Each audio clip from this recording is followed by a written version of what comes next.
SSC CGL 2024 tier 2 की final answer की और आपके जो फाइनल मार्क्स हैं वो आ गए।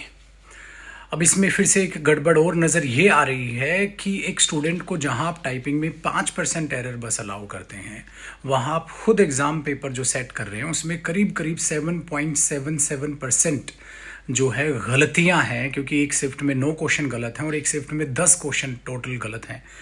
तो अगर 9 से 10 क्वेश्चन ही गलत आप दे देंगे, सभी बच्चों को मार्क्स भी मिल जाएंगे, चलो ठीक है, लेकिन इससे वो स्टूडेंट जो जी जान से 1 साल से 2 साल से 3-3 साल से तैयारी कर रहे हैं और एक वो स्टूडेंट जो सिर्फ 2-4 महीने की ही तैयारी करके गया होगा, आपने सबको बराबर कर दिया, क्योंकि वहाँ मार्क्स सबको इक्वल मिल गए। एग्ज़ाम का जो लेवल है वो इतना ज़्यादा जो है लो सेट कर दिया कि भैया वहाँ पर भी स्टूडेंट्स को हम ये बता ही नहीं पा रहे कि ये किस लेवल की तैयारी किया हुआ स्टूडेंट जो है सिलेक्ट हो रहा है।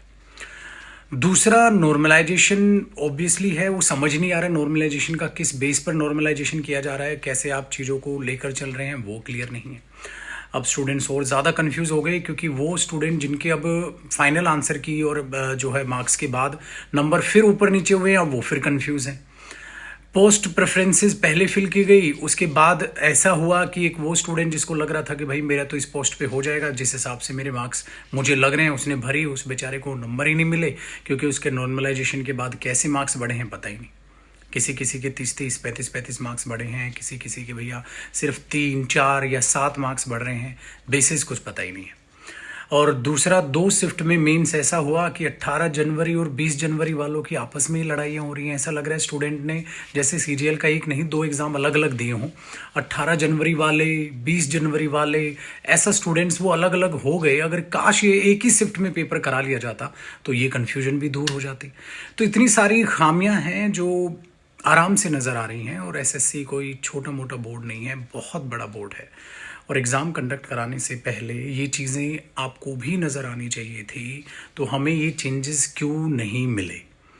एक रेलिवेंट सारे के सारे क्वेश्चंस हैं, और कट ऑफ इतना ज़्यादा हाई जाना, ऐसा भैया पहले एक ज़माना ऐसा होता था कि 12th में भी 90% अगर प्लस मार्क्स आ जाते थे तो पूरे गांव में रोला हो जाता था उस बच्चे का कि 90% प्लस उसके मार्क्स आए 12th क्लास में। और अब वो बच्चा जब ग्रेजुएशन करके जा रहा है तो उसको 90% से भी कई गुना ज़्यादा, ठीक है, परसेंट उससे मांगा जा रहा है कि आपको अगर सरकारी नौकरी चाहिए तो ये मार्क्स आपको लेके आना होगा। तो गवर्नमेंट जॉब एक वो बच्चा जो एवरेज है उसके लिए तो एक ड्रीम बन के रह जाएगा।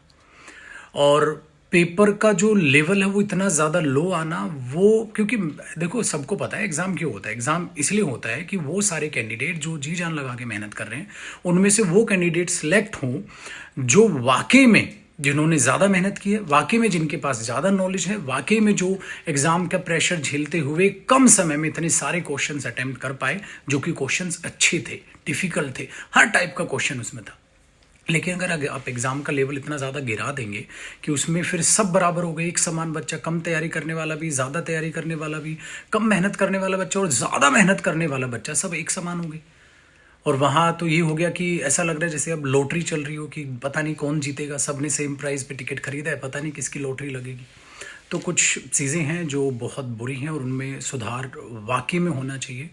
और हम सभी टीचर्स अपने इन स्टूडेंट्स के साथ हैं, आप सभी के साथ हैं, क्योंकि आप हैं तो हम हैं।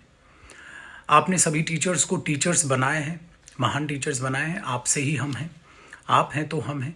इस बात से आप बेफिक्र रहिए, हम लोग सदैव आपके साथ हैं, हमेशा आपके साथ हैं। और इस मुहिम में भी हम लोग जुड़े हुए हैं, बिल्कुल आपके साथ हैं, बिल्कुल बेफिक्र रहिए। ये कुछ पॉइंट्स मेरे हैं और कुछ एक पॉइंट्स जो आपके दिमाग में, आप प्लीज़ कमेंट कीजिएगा, कमेंट्स को सीरियसली लीजिएगा, क्योंकि ये सबकी लड़ाई है।